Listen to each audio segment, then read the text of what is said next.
कार्तिक मास के शुक्ल पक्ष की प्रबोधनी एकादशी का महात्म्य। युधिष्ठिर ने पूछा, श्री कृष्ण, मैंने आपके मुख से रमा एकादशी का यथार्थ महात्म्य सुना। मानद अब कार्तिक शुक्ल पक्ष में जो एकादशी होती है उसकी महिमा बताइए।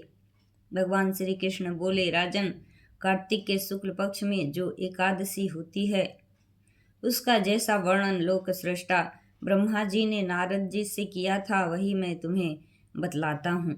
नारद जी ने कहा, पिताजी, जिसमें धर्म कर्म में प्रवृत्ति कराने वाले भगवान श्री गोविंद जागते हैं उस प्रबोधनी एकादशी का महात्म्य बतलाइए। ब्रह्मा जी बोले, मुनि श्रेष्ठ, प्रबोधनी का महात्म्य पाप का नाश, पुण्य की वृद्धि तथा उत्तम बुद्धि वाले पुरुषों को मोक्ष प्रदान कराने वाली है। समुद्र से लेकर सरोवर तक जितने भी तीर्थ हैं वे सभी अपने महात्म्य की तभी तक गर्जना करते हैं जब तक कि कार्तिक मास में भगवान विष्णु की प्रबोधनी तिथि नहीं आ जाती। प्रबोधनी एकादशी को एक ही उपवास कर लेने से मनुष्य 1000 अश्वमेध तथा 100 राजसूय यज्ञ का फल पा लेता है।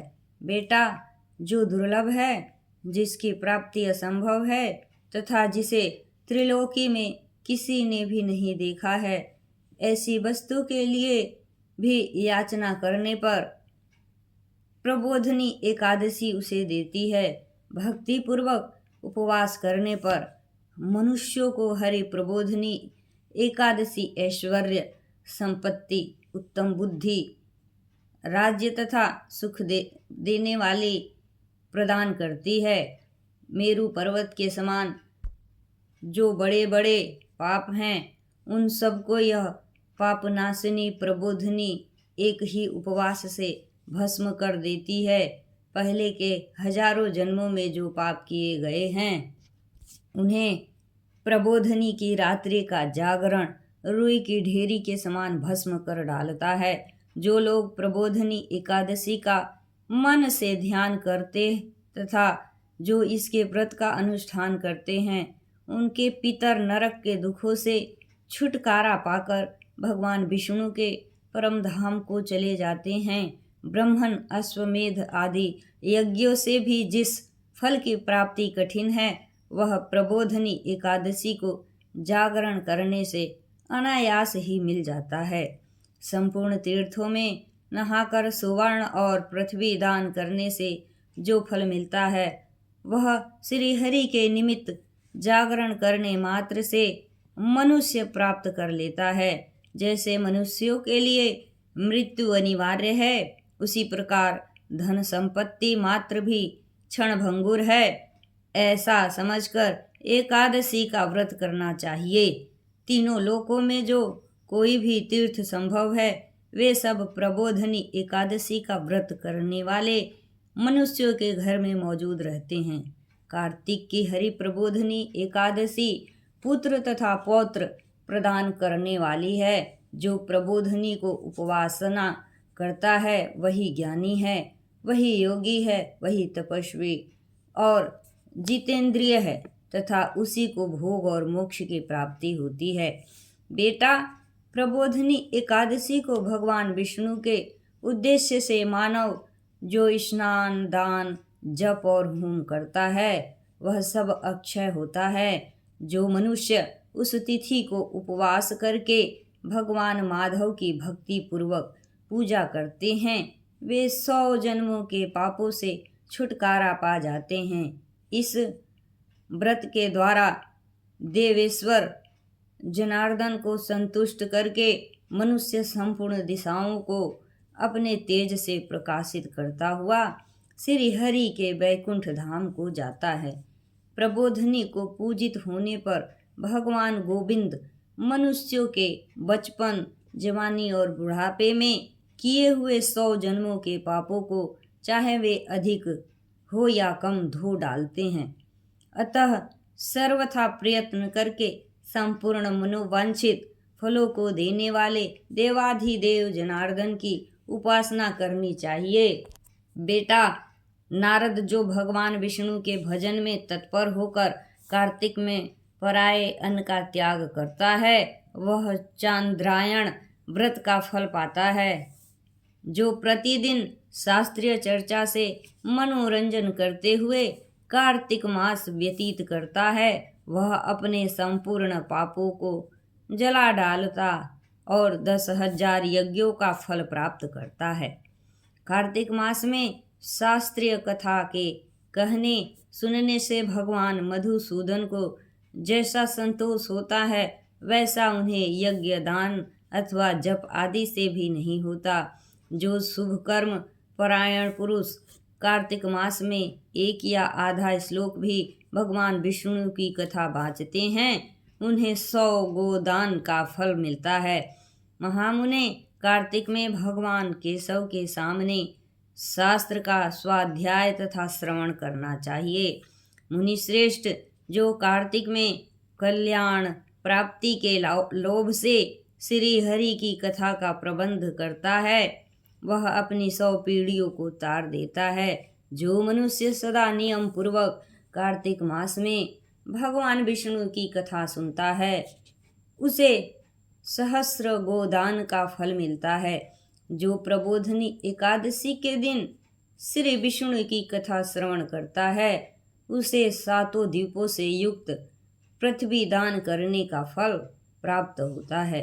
मुनि श्रेष्ठ, जो भगवान विष्णु की कथा सुनकर अपनी शक्ति के अनुसार कथा वाचन की पूजा करते हैं, उन्हें अक्षय लोक की प्राप्ति होती है। नारद, जो मनुष्य कार्तिक मास में भगवत वत संबंधी गीत और शास्त्र विनोद के द्वारा समय बिताता है, उसकी पुनरावृत्ति मैंने नहीं देखी है। मुने, जो पुण्यात्मा पुरुष भगवान के समक्ष गान, नृत्य, वाद और श्री विष्णु की कथा करता है, वह तीनों लोकों के ऊपर विराजमान होता है। मुनि श्रेष्ठ, कार्तिक की प्रबोधिनी एकादशी के दिन बहुत से फल, फूल, कपूर, अर्गजा और कुमकुम के द्वारा श्री हरि की पूजा करनी चाहिए। एकादशी आने पर धन की कंजूसी नहीं करनी चाहिए, क्योंकि उस दिन दान आदि करने से असंख्य पुण्य की प्राप्ति होती है। प्रबोधनी को जागरण के समय शंख में जल लेकर फल तथा नाना प्रकार के द्रव्यों के साथ श्री जनार्दन को अर्घ्य देना चाहिए। संपूर्ण तीर्थों में स्नान करने और सब प्रकार के दान देने से जो फल मिलता है, वही प्रबोधनी एकादशी को अर्घ्य देने से करोड़ गुना होकर प्राप्त होता है। देवर से अर्घ्य के पश्चात भोजन, आच्छादन और दक्षिणा आदि के द्वारा भगवान विष्णु की प्रसन्नता के लिए गुरु की पूजा करनी चाहिए। जो मनुष्य उस दिन श्री मद्भागवत की कथा सुनता अथवा पुराण का पाठ करता है, उसे एक एक अक्षर पर कपिला दान का फल मिलता है। मुनिश्रेष्ठ, कार्तिक में जो मनुष्य अपनी शक्ति के अनुसार शास्त्रोक्त रीति से वैष्णव व्रत एकादशी का पालन करता है, उसकी मुक्ति अविचल है। केतकी के एक पत्ते से पूजित होने पर भगवान गरुण ध्वज 1000 वर्ष तक अत्यंत तृप्त रहते हैं। देवर से जो अगस्त के फूल से भगवान जनार्दन की पूजा करता है, उसके दर्शन मात्र से नरक की आग बुझ जाती है।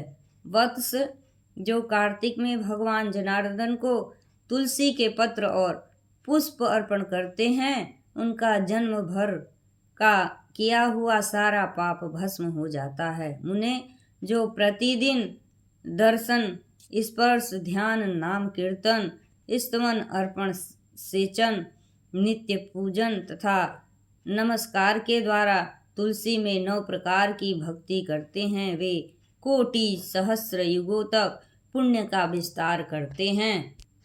नारद, सब प्रकार के फूलों और पत्तों को चढ़ाने से जो फल होता है, वह कार्तिक मास में तुलसी के एक पत्ते से मिल जाता है। कार्तिक आया देख प्रतिदिन नियम पूर्वक तुलसी के कोमल पत्तों से महाविष्णु श्री जनार्दन का पूजन करना चाहिए। 100 यज्ञों द्वारा देवताओं का यजन करने और अनेक प्रकार के दान देने से जो पुण्य होता है वह कार्तिक में तुलसी दल मात्र से केशव की पूजा करने पर प्राप्त हो जाता है। तुलसी दल पुष्पाणि ये यच्छन्ति जनार्दने कार्तिके सकलं वत्स पापम जन्मार्जितं दहेत। दृष्टा स्पृष्टाथवा ध्याता कीर्तिता नामतः स्तुता रोपिता सेचिता नित्यं पूजिता तुलसीनता। नवधा तुलसी भक्तिं ये कुर्वन्ति दिने दिने युगकोटि सहस्राणि तन्वन्ति सुकृतं मुने।